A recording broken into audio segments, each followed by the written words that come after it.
Hello, everyone. Welcome to.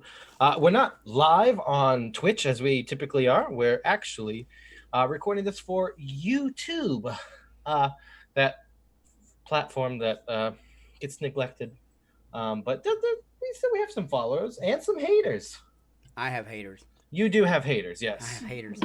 Anyway, I am James, one of the founders of Roll the Roll. That is Cody, the other founder of Roll the Roll. And that's Alice. She's the only one of us that really probably knows what's going on here. Yep.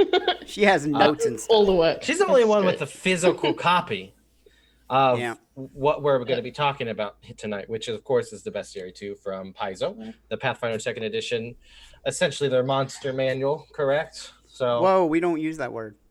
sorry, but it's awesome. But yeah, we were gifted this from Paizo and Roll20. We work very, very closely with Roll20. They got us a spot at PaizoCon this year, online PaizoCon, which was very fun, really interesting. Just kind of be up there and kind of do that, and play for people who may not have necessarily seen us before. And we're very, very grateful for them to, give us this, copy of Bestiary 2 to kind of talk about and show the kind of love that they put into their creatures. And I wanna be very clear about this. This is what we call a one-shot review. That means that we are making one continuous take of this, and we're uploading that completely raw. So when Cody messes up, and he will, I will. You get to laugh at him in, well, not real time, but yeah, not real time, which would be great. But and if you guys do end up watching this one shot review and you want to see this live, let us know. We might do this kind of stuff live. And Cody might make notes for like a live show. No, we'll just kick Cody off, and we'll just let you do them alone, Alice. Yeah, just you. So Alice does have she has notes. So Yeah. I am mostly, I mean, it's a bestiary, right? So if you're playing tabletop RPGs, you know exactly what a bestiary is. It contains like a collection of monsters. Usually a lot of them follow the same like line of thinking. Very thematic. Kind of like that. These are the creatures that they probably wanted to put in Bestiary 1, but just didn't have the room for it, or it didn't fit the correct theme. I will try and speak to why certain monsters or creatures inside of this bestiary are important to Pathfinder coming from first edition, and why it's great that they're here. I can also, kind of go back in time and give, my 30 years of tabletop RPG experience as to, like my favorite creatures in this bestiary even. And then Alice has notes, and we have no idea what they are, so... Well, I think one thing is you brought up something that I think is good to talk about first is themes, because I think one of the big things that strikes me that I really like that has sort of continued with this bestiary from the first one is there's clear themes, and one of the big central themes is which type of dragons, and it immediately sets sort of which kind of bestiary is set aside by which group of dragons is in them, and we already know what's going to be in bestiary 3. So we had the chromatic and metallics in the first one, we have the primal dragons in this one, and we're getting the imperial dragons in the third one. So there's already continuity in the series, and we have like an identifiable theme with them, and in the same thing. So we almost know what to expect from Bestiary 3 through that. Like we understand, yes, there is going to be this group of dragons. We know there's going to be more angels. We're going to know there's more demons. There's more devils. There's a lot of new and different exciting stuff as well. But that sort of constant. The continuity of it helps to make it feel grounded and feel like a continuation of the first book rather than a random amass. I think the most important creature in here, though, is going to be the Sandpoint Devil. Okay. Well, why would that be, James? Because the Sandpoint Devil is a setting-specific creature that is in a mainline Pathfinder 2nd Edition Bestiary versus a Golarion-specific Splat Book or additional Bestiary. So... Paizo has clearly decided that they're not playing around anymore. Their personal stuff, creature. Yep, is now in here. I mean, I'll show you a picture of it. It's crazy. It's like a devil horse dragon thing. Yeah, it's wild. I love it. It is pretty cool. But yeah, with that said, Alice, man, lead us. Oh yeah. Yeah, What do you no, think? what you were saying there is you're saying, yeah, to look at a picture. I think, yeah, one of the big takeaways from this book is the art. Like, I think the art is beautiful for anybody who does want to see the massive flaming horse. It's absolutely hysterical. I love it. But yeah, do you have a favorite sort of piece of art from the book? I mean, this is a really good piece of art. It's right there on the Yeah. screen. You can see the Sandpoint Devil. What about you, Cody? What's your favorite piece of art? Have you even looked through the book, guy? Yeah, no. I do Yeah, want to no. say that. Yeah, no. I've already used one of the creatures from the Bestiary 2 that was released for Age of Ashes, which was the Bone Devil, the Osaloof. It's a devil fiend. You guys, it's a really interesting creature. But I will say, so far, the art that I think that is this wild creature. It's a devil. It's like half fly, half baby. Oh yeah, that one's The creepy. Zabub. What is it? It's the Zabub. It's on page 72. Yeah. Under D for And devil, huh? yeah, It's it is a devil, and it's one of the most terrifying things I could have ever imagined. So if I ran across this in real life, um, live or die, life would never be the same again. I'd be seeing fly babies everywhere. I mean, yeah. speaking to the art, the Pathfinder 1 art, short of a few things, kind of followed the old 3rd edition Dungeons and Dragons art a little bit. But Pathfinder 2, they have really went out of their way to differentiate themselves with anything related to, and I like that. I like that. I do. I mean, I like that too. And there's a lot of different art styles as well. And it looks like they've reached out to several different artists, and it really speaks to the kind of quality they want to present. No, following on from you, Cody, I think for me, like, I have a lot of favorite art here. But in terms of some of the art I find kind of horrifying, but I think in that it works, is the clip arts. Like, I can barely stay on the pages of the clip arts because they are so, like, disgusting to look at. I know. I think that if you can get that across in a creature that is supposed to be horrifying, that is literally horrifying to look at, I think you've done your job well in the art department. I agree. It's definitely like, I mean, they did not pull any punches.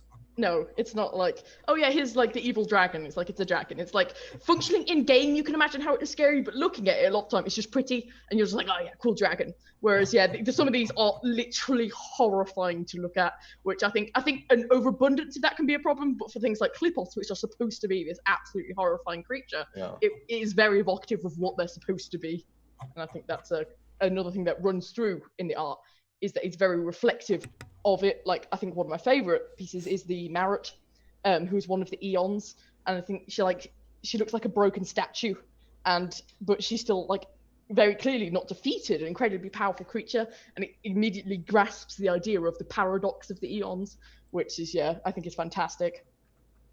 They are psychopomp allies. Yes, they are. Psychopomps, I think, are very important to Pharasma. Yes, because they are the shepherds of the boneyard. Did you know that, Cody? Did you know they were the shepherds of the boneyard? Boneyard. I know what the boneyard is. I know who That's Pharasma a good start. is. But yeah, no, I'm not familiar. I did not know they were the shepherds of the boneyard. I was just browsing over Morlock, who's I like his design a lot. He's very familiar.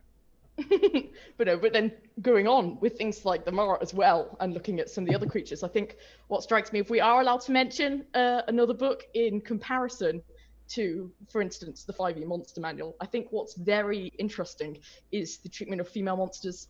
Because I think if you look at the Monster Manual, the female monsters are the explicitly female monsters, things like harpies, things like medusas, things that are. The other alternative is things that are very pretty and very cute, like pixies and dryads. They're allowed to be female. You look at the giants. I think there's 6 giants in the Monster Manual. They're all men. It's like, they're all just men. There is a default. If it's a default monster, especially a humanoid or something massive and horrifying, it's depicted as male and it is coded as male. That is very much not present in Pathfinder 2e. There is no reason like the Marot needs to be a woman. She's not like really like pretty and dainty. She's not like a historically evil, hysterical female creature. And it's similar that there are female giants, there are female humanoid enemies for no reason. They just are. Some of the creatures present as male, some present as being female, some are explicitly noted to be genderless or gender fluid. It's like there is a lot more like it did thought strike into me it. that, like, when I first came across the giants in Bestiary 1, like, I was shocked to see a female giant. Like, I was actually taken aback because I'd myself normalized the idea of the male giant as the default. And I think it's interesting that they are breaking away from that. That's very important, and honestly, I wouldn't have thought to have said that. No, it I doesn't wouldn't have. come across everyone, yeah, but no. But for me, I really appreciate it. Yeah. All right, Cody, you got to do something, man. What we got with your pink headphones on? Oh, if you're new to Roll the Roll, Cody and I are basically a lifelong couple. We're platonic life mates. Yeah, we are platonic life mates, but I give him so much razzing that people have actually been like, "Oh, Cody, it's so bad that he's so mean to you," and he's like, "No, that's just our attitude. That's how we are. That's what we do. That's our You should see entertainment the things value." I say behind the scenes to him.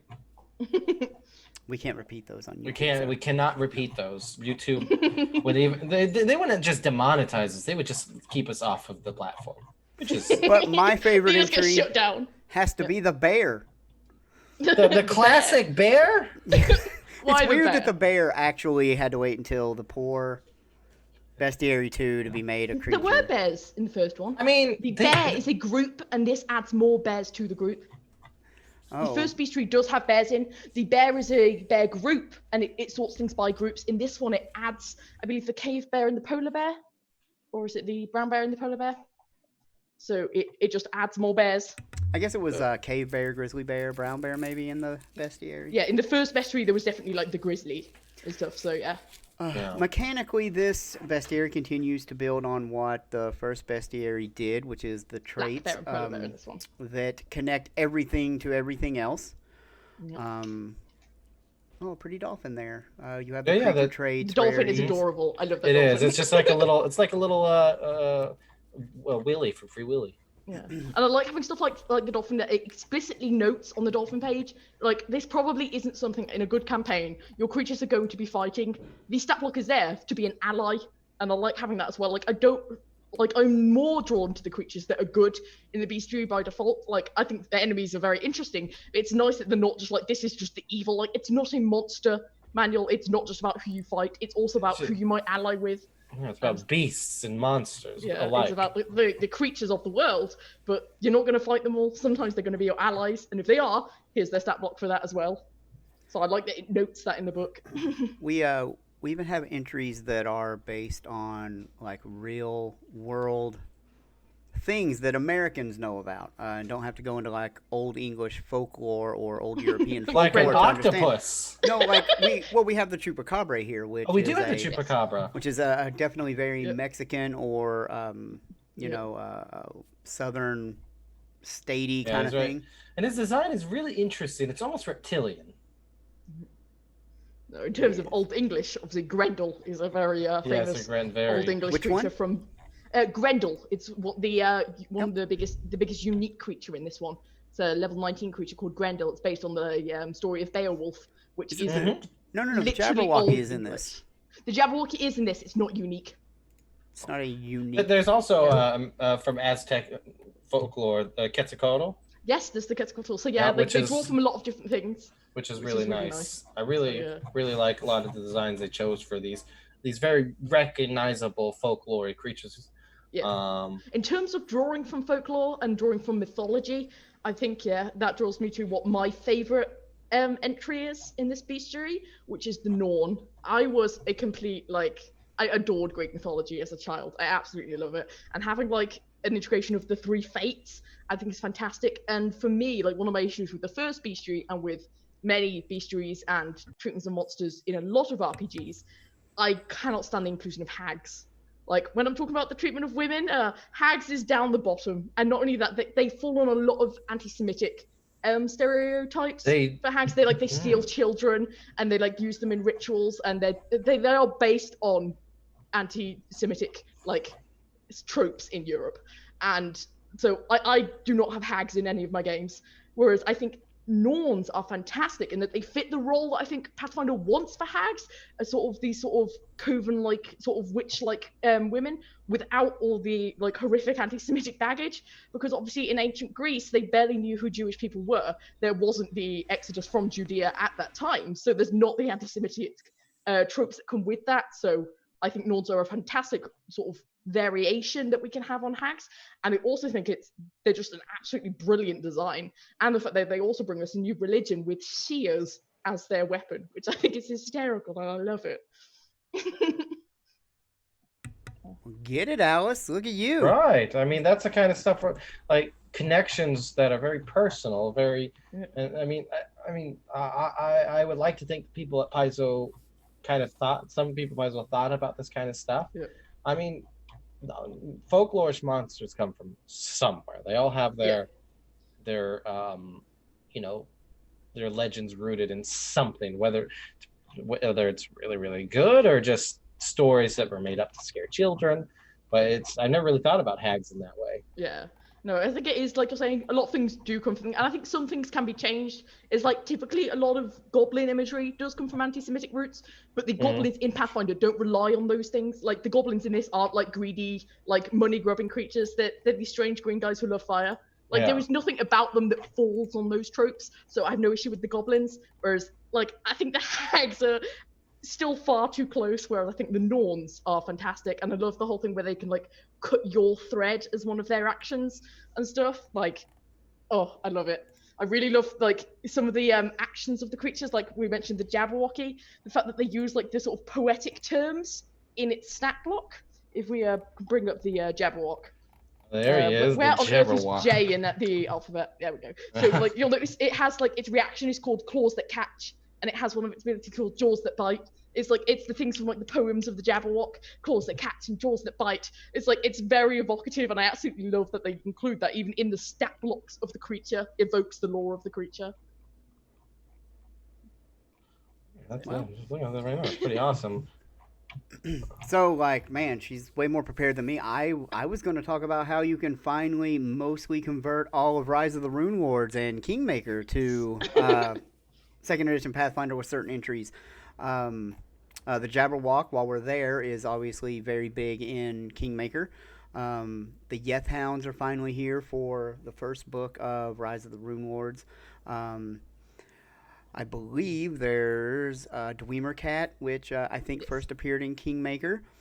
What else do we have? Making their conversions will be very happy. I mean, we have hippogriffs finally, which are a staple of fantasy. We also finally have hippopotamus, which are terrifying. Yeah, hippopotamus. And hippocampus. Yes. Leshy finally gets an entry here. The Lucrota. There were Leshy in the first one. Again, this is certain Leshies, yes. The leaf Leshy and the fungus Leshy, I believe, were in the first one, whereas the sunflower Leshy and the flytrap Leshy and the flytrap Leshy get in this one. Yeah. Again, they sort them into subgroups, so there's like cats, bears, Leshy, and then they add new ones under that. It's a similar thing they do with like angels and stuff as well. Which is pretty cool. Yeah. We have like the Oni. Lot of very traditionally Japanese demons were called ogre mages, I believe, way far back in time.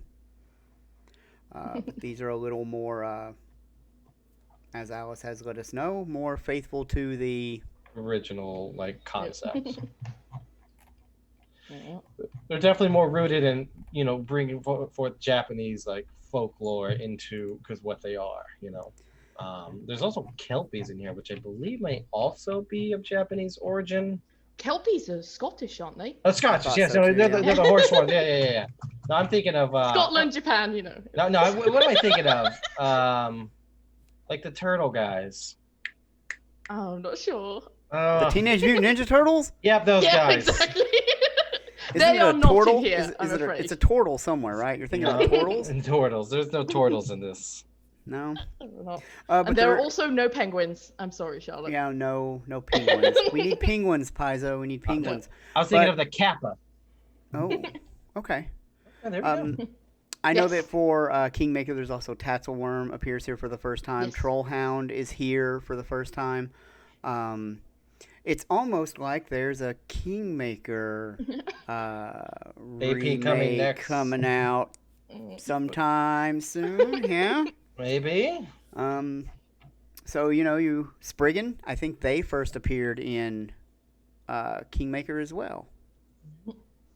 I don't want to ruin it for you guys, but I believe it's book 3. Oh. Well, I'm No, sure. it's unplayable now. So. Yeah, it's unplayable. There's I'm the sure. Shocker Lizard, which has new art. They look so cool. They literally look like electric iguanas. It's great. The Soul Eater, which is also a Kingmaker first appearance. Oh, these guys are cool looking. Yeah. The Scythe Tree, also another Kingmaker appearance. Book 2, actually. There you go. We're just gonna list it off. Right, just write it down. I mean, you guys will be able to run the AP without even worrying about it. And of course, an iconic one from the Kingmaker one as well is the worm that walks. The worm that walks. Yeah, that's in here too. It's horrifying. And we do finally as well, talking about getting things in Kingmaker, what we're also getting things in is more for summoning. We filled out a few more of the summoning lists for this book. We finally have a low-level plant to summon, and we have some more low-level undead. What's still lacking, although it was filled out a bit more, is the construct list is still not great, and there's still levels where there's nothing for constructs, which I think is a shame, because I do have a wizard plant who I want to have summon construct as one of her core spells in her spell book, but it's like right now, is it worth it? Because we haven't got enough. Although I will say a big standout in this one is the dig widget, which is absolutely adorable, which is a little like thieving construct. And yeah, I love the idea of if you need to break into somewhere and couldn't get to the lock, you can summon a little guy who can climb up and pick the lock for you, which is very adorable. So I did like that as an addition to the constructs. There's a few dinosaurs in here as well. Yes. Nah, but would we rather talk about dinosaurs or Gripply? Yes, they're back. Gripply's little froggy boys. Oh my gosh. See, I've seen people mention Gripplies before, and I had no idea what they were. People are like, oh yeah, my first character was a Gripply. And I'm like, oh cool. And I'm like, I don't know what a Gripply is. And I didn't understand what the fascination was with Gripplies. I understand now. I mean, they're like little Amazonian tree frogs in this picture. They are adorable. The fact that we can't play them yet is very sad. They are in. We did encounter them in one of the books, Age of Ashes. Yeah, book 2. Book 2. You guys. I'm gonna keep ruining which book all these monsters appear in. I'm playing through Age of Ashes now, and now I know there's tree frogs, so I just know the whole story. Well, I mean, you're in the Mwangi Expanse, so there's definitely gonna be some Gripplies in there. It's fine. No, so with the Gripplies, there are a few creatures in here that are clearly either we are getting the ancestries, or they're sort of teased that we probably will get the ancestries. Some of the creatures in here are clearly set up to be playable in future. Some of the ones we know, of course, are things like the Geniekin and the Fetchlings. As soon as I got to the Fetchlings, I was like, man, I hope we can play these guys. And then at PaizoCon, they were like, next year you're going to get Fetchlings. So I was like, great! Oh, Fetchlings. I do believe a Fetchling is what my character in our Starfinder game is on Fridays. Yes. There you go. You are a Kyle. A Kyle. Yes, which is the less. I think Fetchling is a little bit more of a derogatory term. Yep. From what I can tell of Fetchling history. Now, but as far as I know, Cody, the next creature I'm going to talk about, I believe, is a Paizo original. Is it? I don't think I've ever actually seen them anywhere else, but I could be wrong. And that is the Grindylow. The Grindylow. I was just thinking of the Grindylow. Grindylows predate Pathfinder. Do they? Yes. The first time they're a I mythological heard, creature. Yep. The first time I heard of a Grindylow is in which one is it? The Skull and Shackles? No, it's not Skulls and Shackles. No, the first I time believe I they're heard actually about them, also connected to Beowulf. Are they? Yes, they're also from Beowulf. I know that they're in the ruins of Aslant. Is that the name of the AP? Yeah, they're pretty. I mean, they're ocean-dwelling little guys, and there's a ton of them in those 2 APs. So Beowulf is literally a very old, as in literally it's the oldest Old English saga. It's an epic poem that is all in Old English. Isn't the oldest one of the oldest stories, or? Probably one of the oldest in English. Yeah. Whoa, guys. It's oldest writing. It's you can't Sumerian. call it a story. That was real life back then. Yeah, exactly. Literally, they had dragons and everything. Didn't you see the movie? It was terrible. It was so bad. I was like, Oh. why? They got this little guy, Carbuncle. Carbuncle. Oh Carbuncle yeah, I is saw so that guy. sweet. I love that, and yeah, sort of Oh, look fine at in that him. everyone just hunts it He's for its like a horn, little thinking it's chameleon magical, almost. and it's Yeah. just like a fingernail. Like, it's so sweet. So You need to, tiny like, and paint it. rare. Yeah, there's a really, and you get the appearance of the choker. He's coming back. The choker. Oh, Yeah, choker. is. That's horrifying. Okay, look, this choker is so much better looking than any choker I've ever seen. Like seriously, I've seen the chokers in like Ruins of Aslan and stuff, but the designs aren't nowhere near as good as this guy. Like this guy looks scary, like He, very alien. He does. I don't like it, which is often a good like sign they got for that a little octopus well-done monster. hands, ugh. Like the whole concept behind them are terrifying. So, if anything from this review, you should know that we love your art direction, Paizo. Please, We keep do. it up. Like, if art. nothing else, we could talk about the 3-action economy and how it relates to monsters, but man, it's. I think the only problem that I've seen with your 3-action economy in your bestiaries is when it says plus grab or plus. Yeah, this. that's a little confusion And about that a lot one. of new game masters don't realize that is also an action. I didn't know that until I know that now.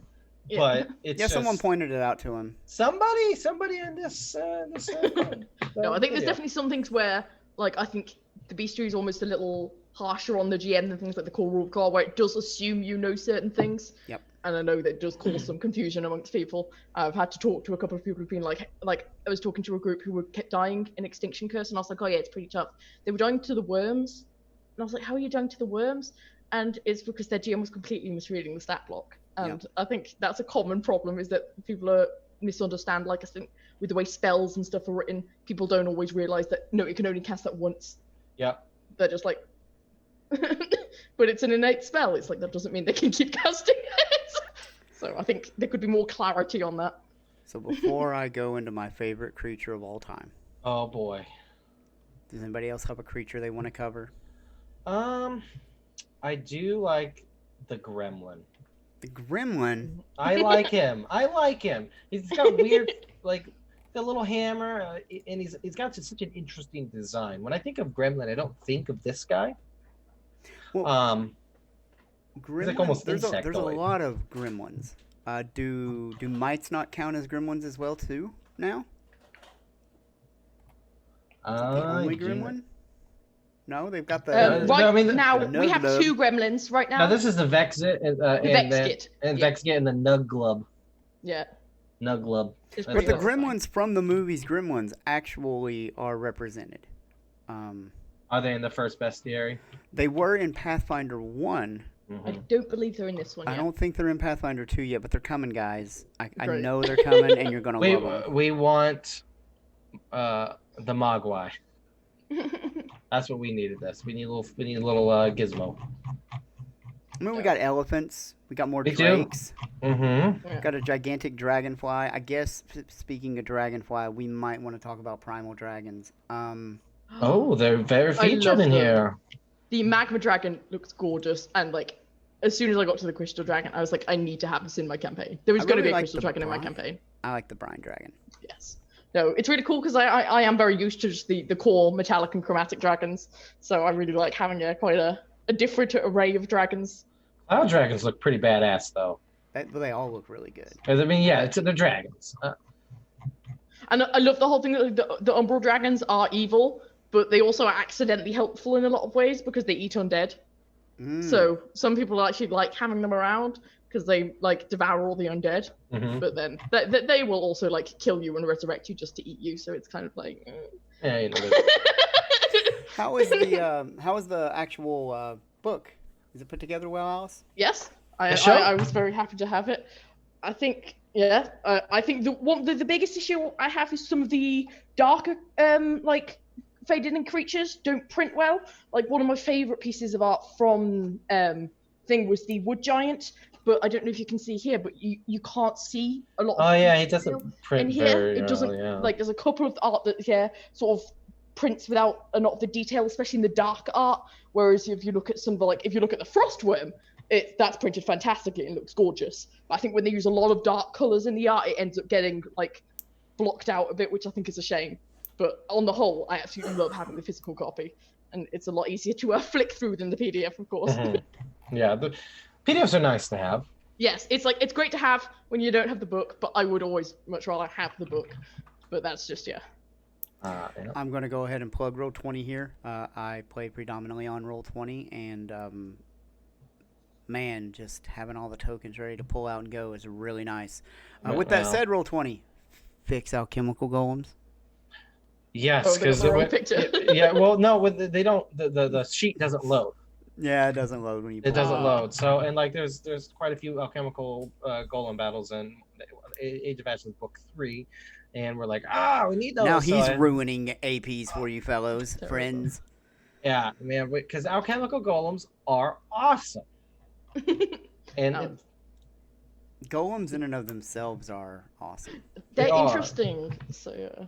There's a lot of rules behind them. They are very confusing creatures. Were there any new golems? Yes. Yes, there was the like ice golem. Carrion. Carrion golem. Oh, there they are, right there. Wood? Yeah. Glass golem. Wow. Oh yeah, the carrion golem, like glass, a vulture. So yes, you can like shatter the wood golems. Glass golem. That's super awesome. All right, so here's a little story. When I was a wee young tyke of 11, and I saw the 2nd edition monster manual for the first time, and I was looking through the monsters, and I came across the weirdest word I had ever seen. Orumvorix. Orumvorax, yes. Yep. Which is essentially a weasel, wolverine, hellcat, badger thing. It's a fluffy boy. Yeah, they're really 8 cool. legs. I like these. And I remember this very specifically because back in that edition, if you burned the body, you would get like 50 pounds of gold. This is how you make money. And I love they're not easy creatures to fight either. No, they're not. Look at that. That the rake ability is 4 just... cloth strikes against the creature it's grabbed. That's silly. Like, yeah, it takes away from the attack penalties and stuff, but still, that's insane. It's crazy. I love it. It's my favorite thing. I love that it's so like sort of thick and like it's heavy so buff. that it sucks at swimming. Like it usually has an athletics of +20, which goes to +6 when it's trying to swim. Because it just sinks. What's so heavy? It's because it eats ferrous metals, or it used to. It eats. It says in its little box in the corner. It says gnawing on metals. And it's a small creature, which is interesting too. Oh, it's so good. It's such a good creature. It is. Yeah, it's really, really cool. I quite enjoy it, and I can't wait to see one in action. Pathfinder 2e. I mean, I'm gonna replace every encounter in Extinction Curse, Book 2 with Orumvorix. But then we'd have to kill them, and they're cute. But they're also really like if there was one in real life, it'd be terrifying. Oh, they wouldn't. They'd be like cats. No, they don't. They'd just be annoying because they'd always like eat stuff. And rapid rake you to death. It would be a heavier cat than Doodle. Yeah, that would be impressive. And I think Doodle might be an Orumvorax. Like, he doesn't have enough legs.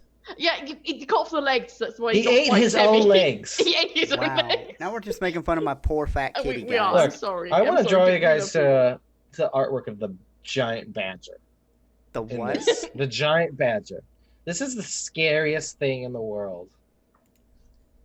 Badgers are scary, to be fair. Well, yeah, but look at this guy. This is a. Look at that. That is vicious. I'm gonna drink my milkshake while Cody talks about how vicious the giant badger is. That's right. Good. I think I'm just so glad that it gets badger rage because that's one of my favorite things from the animal companions. The special ability badgers get is just badger rage. Like all the other stuff is like horses can gallop, begs can grapple, and it's like and badgers get really angry. It's just like okay. Well, Wolverine is also in this book. Oh, do they not? They paid for that. Also get it? Giant wolf, but these guys are cute though. I mean, they get Wolverine rage. But there you go. They also get raging. Yeah, there you go. You do. Oh, they get pounced too. Oh my goodness. There you go. They do. And creature form, man. These guys couple of these guys do, and they're large creatures. Look at that, little giant wolverines, scary. Crunch your bones. But no, and I think what I want to talk about as well is if we're looking at a few things that I mentioned with the Norns already, we have a new religion. We get 2 new religions in this. We get 3 new weapons, and I think we have about 5 new poisons as well. So I like it as well when we get sort of little other things along with all the monsters as well. Mm-hmm. I think the Followers of Fate, the Norn one, is very interesting. I mean, they've got new were creatures, which were sorely lacking in the Bestiary the were pig, the were borgs. We did have a few, but we needed more. Well, I mean, we finally got the werecat or were-tiger. We did get the were-bear and Bestiary one, and I do love the were-bears. Was it were-bear, were-rat, and werewolf? I think so, yeah. There might have been one of them. We still have were-bat. That's a thing, Paizo. We want our were-bats. Were-sharks. Were-sharks, yeah. Did we get a were-shark yet? We have not got a were-shark yet. But what I would love is if we had like an aquatic book that was really heavily focused on a lot of aquatic stuff. Be a great way to introduce penguins, and also could be a sort of place where you could introduce like mermaids and tritons and stuff as cool races, and have like an aquatics campaigns book where you introduce all like a lot of aquatic options. Have things like octopus as animal companions and stuff that would be really cool in aquatic that doesn't make sense on land, and have it be like, hey, if you're in an aquatic campaign, here's really cool stuff. Like I think that could be a Yeah, I think you could also mix it with like aerial things in the air. Yeah, you could do you could do like aerial and aquatic campaigns. Yep. And sort of be like, if you're setting it not on the ground, here's like cool things that you could have. Like air pirates, like in airships and stuff. Yeah, exactly. Airships. Oh my goodness, where? Oh boy. But yes, and this also introduced the this brings in the Velstrax as well. Which are creepy. They're just BDSM. Like isn't a Velstrax the old word? Wasn't that a chiton? Yes, it says they have a little side thing that says some mortals refer to Velstrax as chitons, a misattribution that the Velstrax tolerate with cold amusement. The term chiton denotes a master or virtuoso amongst their kind, and these fiends enjoy being labelled as masters of their horrid paths of perfection through agony. These guys are basically the Cenobites from Hellraiser. Where is that at in the book? Is it a Velstrax? No, it's at the very top, right next to Velstrax. It says immortal name. Yeah. No. What's it under in the? Oh, it's under. It's in the V. Oh, wow! It's not Oh. And these guys come into play in Age of Ashes as well. Oh gosh. Oh boy, yeah.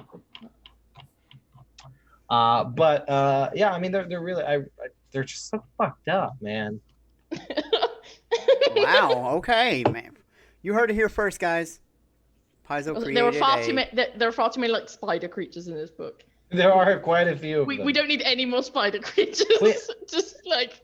And there's the slug, which is disgustingly. But like slugs don't like get to me as viscerally as spiders do. Like the like Siliphigid or whatever, however you pronounce it, the like sand spider thing. It's horrifying, and I hate it. Thank you. Oh boy, yeah. This is. I mean, there's really and serpent folk too, which are. That's where we got the other god from, Odysseus. Yeah. Which makes the serpent folk are my personal favorite design here. I love there's something very like just regal about them. Yes, yeah, definitely see that. And I'm very, very interested in seeing these guys. I hope that maybe we'll get a playable race as them.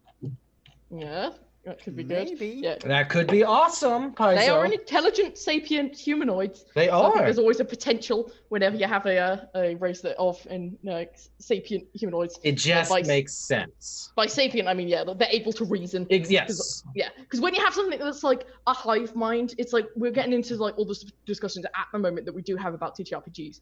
And when you have a whole race that's evil, the only ways that makes sense is if it's a hive mind, because then obviously because you all share one mind. If that mind is evil, you're all evil. That makes sense. If you are a race of thinking beings that can reason but you're all evil, it's like that's where the problems come in. Like races like Drow. Yeah, where you're just like they are inherently evil, and you're just like, oh, they know. Oh yeah, I mean they're just they can be raised like anyone else. Yeah, so to go back to what Alice was talking about with like female giants, I think this might legit be the first time I've ever seen a male Nereid. Yes, I really like the male Nereid design because the Nereid we saw in Skull and Shackles was like the typical female and stuff. But this guy, he's really cool, really Yeah. well designed. No, I really like that as well. You had that in the first bestiary of the male harpy. Is there a male harpy in the first? There's a male harpy? The harpy in the first book is male. So yeah, and it's so they explicitly also that's what I really like is they step away from the idea of these as the female monsters who are sort of hysterical screeching harpies, which is literally how women are sometimes literally portrayed as screeching harpies, whereas having it that like harpies are these screeching bird creatures. They're not all female, like they're just screeching bird creatures, and I think that's again is a good way to step away from a lot of the problems. It's just like stop tying them to sort of female monstrosity and just have monstrosity. So, I mean, the book is a great book. It's very, it's very formidable. It's put together well, as Alice has shown. There's just a plethora of amazing creatures in it to expand the resources at a GM's disposal if you're doing your own homebrew. Mm-hmm. The artwork is amazing. It continues on with the traits that we're all used to by now. It came out incredibly quickly, in my opinion. It's not even a year old. To the release. It's just, man, the amount of content that you put out to, kind of get people to be able to be where they are. Being able to cover Rise of the Rune Lords, things in Curse of the Crimson Throne, Kingmaker. They announced obviously. Kingmaker a long time ago too. Yeah, and I mean, here is most of the stuff that you would need to even run Kingmaker. Man, I know Alice probably has more notes. I do, but we can stop if we're No, ready. What do you got? What do you got for us? I invited you here for your very unique perspective. Honestly, one of the big things that I have noted here that I didn't bring up in the art thing that I really wanted to was just the Behir looks gorgeous. Like, can we go to the Behir? We can. Oh. Like, that is stunning, and I absolutely adore it. Like, I would get like a poster of that on my wall. You hear that, Paizo? Behir posters. We need a Behir poster. I cannot hear you guys for some reason. Can you guys hear me? We can. Yeah. Yes. Okay. You broke it. Told you. One take, baby. And roll the one roll of my favorite one shots. things You broke it already. in this, that's a continuation of the other book. I love these little sidebars that we always have throughout it. It's like, good. Brilliant. You can hear us again. So I was saying, what I love is the sidebars that we get, just the little things like that kind of thing. Like sometimes you look at it and you see a big wall of text and you don't always read all of that, but your eyes are drawn to the little side things. The little blurbs. Literally, I love them. I think they're a fantastic thing. And they sometimes do just really like small and interesting and sort of funny things. And I really like that. What I wish there was more of is things about crafting in them, because one of my favorite ones is with the Vespercam.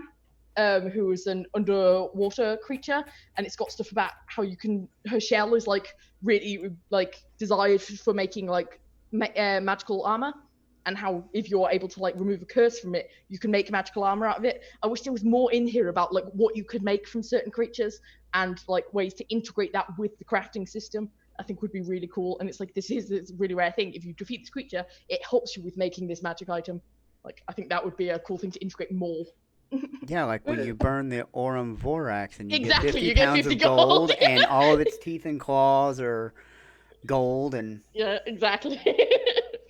It's really cool that they would do that. It really makes fighting these creatures, especially ones that aren't dropping loot. They're not going to have a +2 sword on them. Yeah, and it provides more of a context for them in the world as well. It's like, yes, these creatures are hunted because of their like shells. It's like it provides them a context in the world that like if a creature is coveted for their shell, what does that mean for their ecosystem? Are they like really close to extinction because of that? I think it can add a lot more context and sort of more to an ecology of a world and make it feel more real when you do add in things like that. I mean, they have a magic warping aura and they're a creature 17, so they're probably okay. Oh no, absolutely. I think she's okay, but I'm talking. I think she's fine. But I'm talking in general, like things like like another one that mentions it is the carbuncle, which I really love. Except really obviously that one is actually useful because it is actually useless. Sorry, it's horn, but I love the idea that because people are like, oh yeah, look at this magical horn. This will like cure your like lack of virility and stuff, and people are like, this is great, and it's like, no, it's a fingernail. It's like it's just like a rhino horn. Yeah, literally. It's just like, but it's like there is something that happens that we do like come up with these myths about creatures and hunt them for that, and I think you could have that reflected in which some of them aren't like the poor carbuncle, and some of them there are benefits, and also bring in there, in some cases, ethical questions. If it is a sapient creature that isn't a level 17 like evil sea creature, it's like, okay, yeah, these things are hunted, you have to protect it. Sure, you get some nice magical armor from this, but they're in pain and need to be protected, and your party has to protect them, and actually providing different context in the world. Mm-hmm.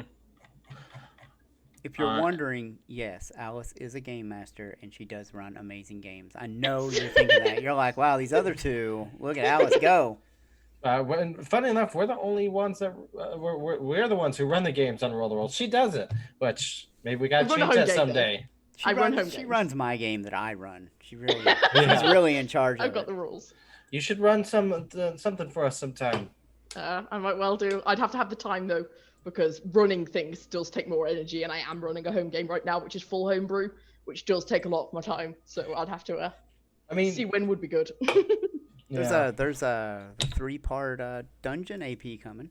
There's also the Kingmaker AP coming. I'm really excited for that. I think Kingmaker is going to take a lot of additional time to prepare than a normal AP because it's a little bit more open world. It's very open. It's very sandboxy in the way exploration works. Gosh, now we're reviewing Kingmaker. And it's not even out, guys. I know. I mean, this is a review of like the next 5 like books. It's gonna be great. I mean, it makes you wonder, like, what else are Paizo going to? Do you think they're going to remake anything else? Because Rise of the Room Lords. I think they've said they haven't, but things change. I think. What is it? The next game that's coming out from Alcat Games, the one with the World Wound. Yes, Wrath of the Righteous. I think that one has a very decent chance, very good chance of being remade, because all the work will be done story-wise. They'll just have to like turn it into a book like Kingmaker. Yeah. Kingmaker is they're taking a lot of things that were implemented in the video game and putting it in there, because that was another way to move up, expand upon it. Yeah, I am looking forward to that game. Kingmaker's getting a PS4 release in August. Yes, and an official turn-based mode. I'm definitely going to be playing it. I do want to point out a creature that I actually missed. The Attic Whisperer. Like, no, thank you. Oh my gosh, that was one of the first ones I came across. That was what I talked about with a couple of how, in terms of evocative monsters again. Like, no. The minute I saw that art, I was like, this is going to be distressing. And it's like, oh, it is. It is very. It's like everything about it is abandoned children, isn't it? But it's that's the thing. Again, I think a lot of the art in this works so well, not just because it's pretty, but it immediately tells you something about the monster. Exactly. As soon as I saw this, I was like, this is going to be a really distressing creature. When I see the Clippos, I'm like, this is horrifying. When I see the Mara, I'm like, there is a paradoxical sort of beauty and power to her. It's like, it tells you something about the creatures. It's not just like, and they're not just like static. A lot of them do give you an idea of the creature immediately, which I think is really good. Absolutely. Sounds to me like you're doing great things, Paizo. I think they are. I mean, all your artists are fantastic. Yes, I definitely am looking forward to what you guys come out with. That are fun, because I've had fun playing Age of Ashes, and I know you guys have had a lot of fun with book 1 of Extinction Curse. Yes. They're making fun of my Extinction Curse group because they spent 48 hours on book 1. We're doing the slowest. We're going to be starting book 4 of Age of Ashes. All the combats at once to speedrun it, but then we can't do it for like 3 sessions. Yeah. So it's like it's great. It's going great. They role play a lot too. We do. I love role play. In Age of Ashes, we just kill things. No, I kill things. Everybody else just does nothing. But no, I think that's the thing. The things like the little blurbs and explicitly stating that some things are allies. I think for someone like me who does prefer like heavy roleplay games, a book like this could fall to just being stat blocks, and it's like this is just combat, but it does give you a lot for roleplay. It's like a lot of these creatures do have personalities and lives, and in terms of like being able to talk with them or what you would need to do to find one, there is a lot in there that benefits roleplay as much as it does combat. And if you like, it gives you their personalities, it gives you like histories and myths about them. It's like so there's like this isn't just a combat book, which I really appreciate. So. Well, we'll keep going, Alice, man. We're just gonna sit back. What else you got to cover? I feel like I'm ranting too much. No, you should definitely rant.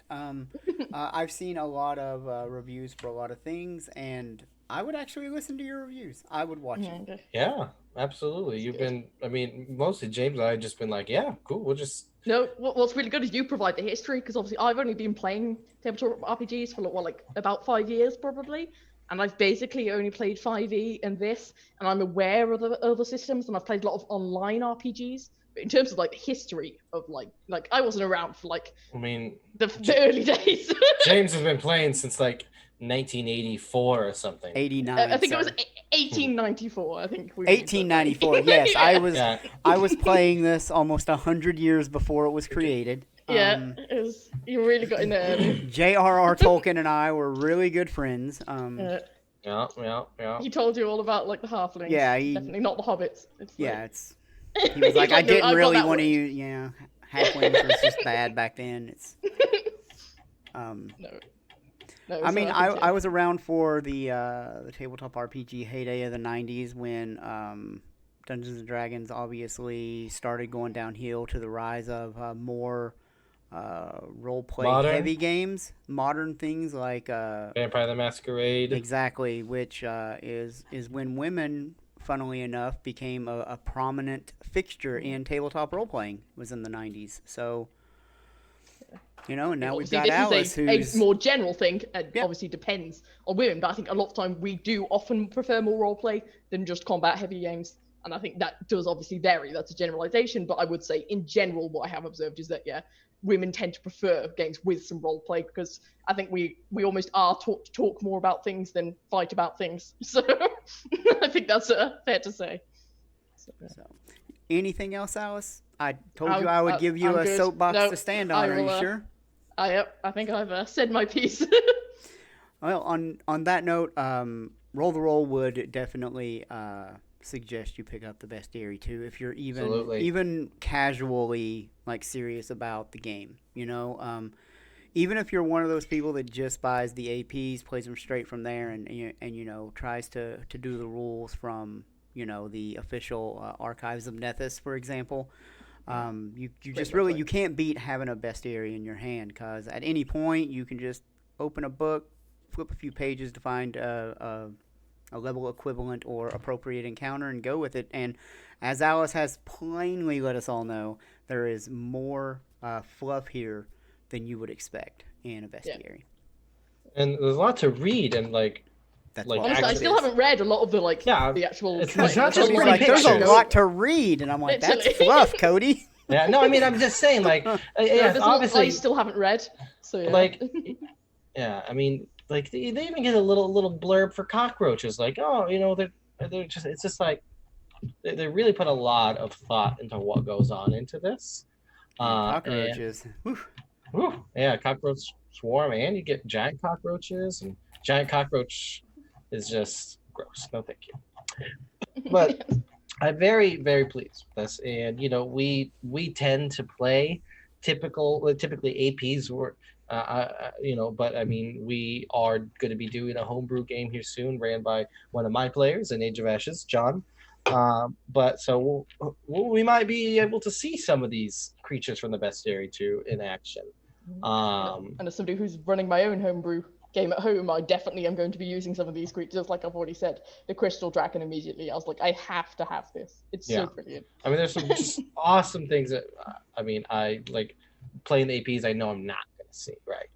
But it's just really cool to kind of see them just throw a lot of awesome designs out there and things that people connect with. Like James, he connects with a lot of these creatures. I do. I've been doing this a long time. Some would even say I'm okay at it. But we've rambled for about an hour now.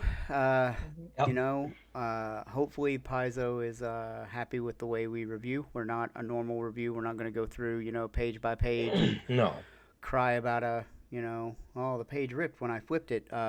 We specifically want to present the material as it would be played, or has why it connects to us as we play, or how it connects to Pathfinder, the history of the tabletop RPG game. And we wanted to rag on Cody, so we threw him in here. And I'm just here to look at all the shiny stuff because listen, I don't know the history. I'm not as diving as deep into this as a lot of people, but I enjoy Pathfinder. I